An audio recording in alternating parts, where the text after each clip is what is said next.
नमस्कार, छायाज रेसिपीजमध्ये आज आपण पोह्यांपासून मस्त असा नाश्ता बनवतोय। अगदी झटपट होणारा नाश्ता आहे। तर यासाठी इथे मिक्सरच्या भांड्यामध्ये मी 1.5 कप पोहे घेतलेत। जाड किंवा पातळ कोणतेही पोहे घेऊ शकता, कारण आपण हे बारीक करणार आहोत। तर अगदी फाईन अशी याची पावडर करून घ्यायची आहे। तर इथे पाहू शकता पोहे आहेत, अगदी बारीक होत नाहीत, तशी रवाळ याची पावडर तयार करून घेतली।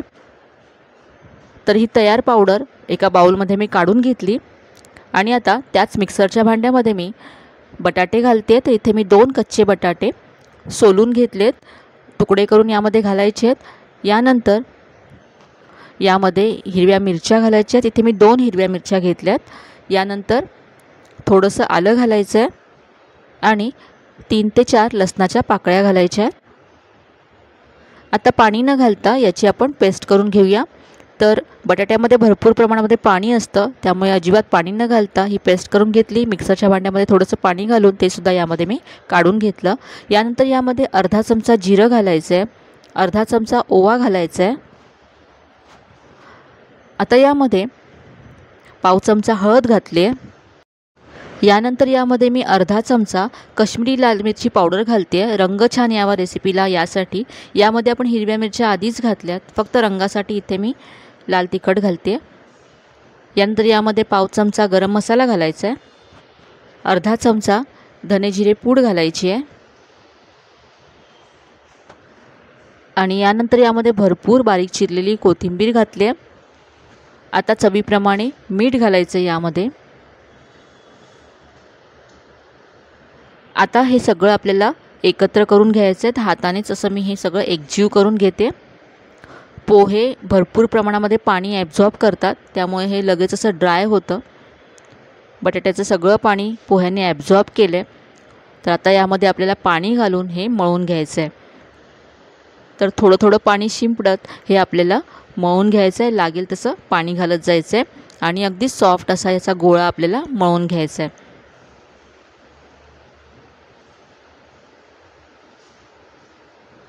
तर अगदी पिठाप्रमाणे याचा गोळा तयार करून घ्यायचा आहे। अगदी साधी सोपी घरी असलेल्या साहित्यामध्ये होणारी अशी झटपट रेसिपी आहे। नाश्त्यासाठी तुम्ही बनवू शकता। असं हे सॉफ्ट पीठ मी मळून घेतलं आहे। आता यावरती अर्धा चमचा तेल घालायचं आहे आणि पुन्हा मळून घ्यायचं आहे।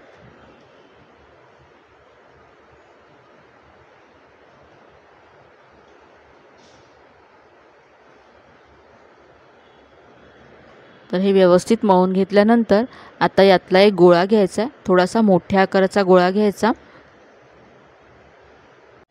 आता याचा आपण पराठा लाटून घेऊ। तर याला आता सुकं पीठ आपण लावणार नाही आहोत अजिबात, तेल लावूनच हा पराठा आपण लाटून घ्यायचा आहे। तर इथे पोळपाटाला सुद्धा मी तेल लावलं आहे, त्याबरोबर लाटण्याला सुद्धा तेल लावलं आहे आणि आता हा लाटून घेऊया। तर यामध्ये पोहे आहेत, त्यामुळे याच्या कडा अशा फाटतात, त्यामुळे थोडासा आकाराने मोठा पराठा लाटून घ्यायचा आणि नंतर आपण एखाद्या प्लेटने किंवा झाकणाने हा कट करून घेणार आहोत पुरीप्रमाणे।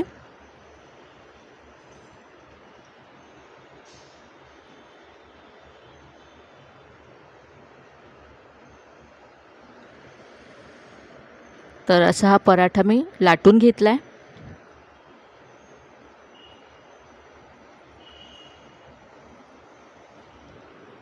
आता याला राऊंड शेप देण्यासाठी आपण हा कट करून घेऊया। तर इथे मी एक प्लेट घेतले, तुम्ही एखादं डब्याचं झाकण घेऊ शकता आणि त्याने हा आता आपण राऊंड शेपमध्ये कट करून घेऊया।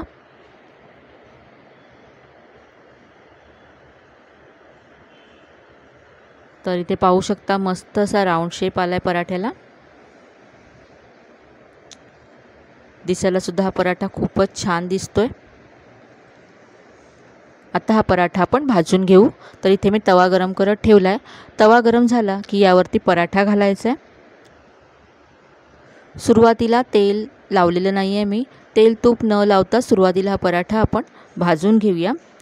सुरुवातीला जर तेल लावलं तर पराठा वरून लगेच त्याला डार्क स्पॉट येतात आणि आतपर्यंत भाजला जात नाही, म्हणून आधी आपण तेल न लावताच दोन्ही बाजूने खरपूस भाजून घेऊया आणि नंतर मग यावरती आपण आवडीप्रमाणे तेल तूप लावू। तर इथे पाहू शकता पराठा दोन्ही बाजूने भाजला गेला आहे। यानंतर आता इथे मी बटर लावते। तर तुम्हाला जर बटर नको असेल तर तुम्ही तुमच्या आवडीप्रमाणे कमी जास्त तेल तूप लावू शकता। आता दोन्ही बाजूने हा खरपूस करून घेऊया।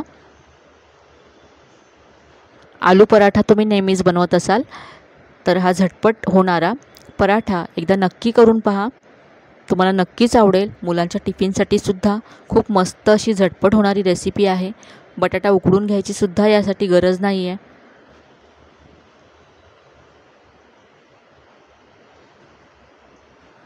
तर हा पराठा आपला भाजून तयार आहे, पाहू शकता किती मस्त दिसतोय। काढून घेऊया। तर हा पराठा तुम्ही दह्याबरोबर सर्व करू शकता, असा सुद्धा हा पराठा खूपच छान लागतो। तर हा अगदी मऊ लुसलुशीत होतो। इथे मी दह्याबरोबर सर्व केला आहे। तर हा मस्त अगदी झटपट होणारा घरच्या साहित्यामध्ये होणारा पराठा तुम्ही नक्की करून पहा। आजची ही रेसिपी तुम्हाला नक्कीच आवडली असेल। रेसिपी कशी वाटली कमेंटमध्ये कळवायला विसरू नका। रेसिपी जर आवडली असेल तर व्हिडिओला जास्तीत जास्त लाईक करा, शेअर करा। चॅनलवर नवीन असाल तर चॅनलला नक्की सबस्क्राईब करा। चला तर मग पुन्हा भेटूया अशाच छान छान आणि नवीन नवीन रेसिपीसह। तोपर्यंत धन्यवाद।